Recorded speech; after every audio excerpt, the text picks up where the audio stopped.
চা is the secret of my energy. চা খাবিটা আবার কি জিনিস? ছোট কাপে খাবি না বড় কাপে খাবি সেইটা জিজ্ঞেস করবা। আমরা চা খোর। আমরা 5 টাকার চা খাওয়ার জন্য 5 মাইল ট্রাভেল করে যেতে পারি। বৃষ্টি পড়তেছে, 1 কাপ চা খাওয়া, কি ঠান্ডা, 1 কাপ চা হলে ভালো হতো।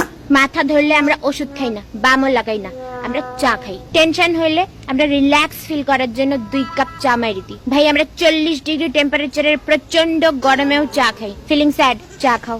মুড অফ, চা খাও। ফিলিং হ্যাপি, চা খাও। ডিপ্রেশন সব ঠিক হয়ে যায় শুধুমাত্র 1 কাপ চা। আমাদের দরকার শুধুমাত্র ভিটামিন টি। আমাদের চায়ের না নাই। চা ইজ ভালোবাসা, চা ইজ ইমোশন। চা ছাড়া আমার পরাণ আর কিছু চায় না। আচ্ছা তুমি কি চা খাওয়ার সময় করে খাও নাকি উইদাউট শব্দ? ইম্পর্টেন্ট কোনো কাজ আছে তারা চা খায় করতেছে। চায়ের থেকে ইম্পর্টেন্ট আর কি জিনিস হতে পারে বলো তো? লাঞ্চের পর 1 কাপ চা, ব্রেকফাস্টের সাথে চা। আচ্ছা কড়া চা হবে, কাটিং চা? শোনো আমরা চা প্রেমী, আমাদের চায়ের কোনো ফিক্সড টাইমিং নাই। সকাল, দুপুর, এমনকি মধ্যরাত্রে 2টার সময় আমরা চা খেতে পারি। অনেকে দেখো বাড়িতে গেলে বলবে আমরা তো দুধ চা খাই না, তোমাকে লাল চা দিই।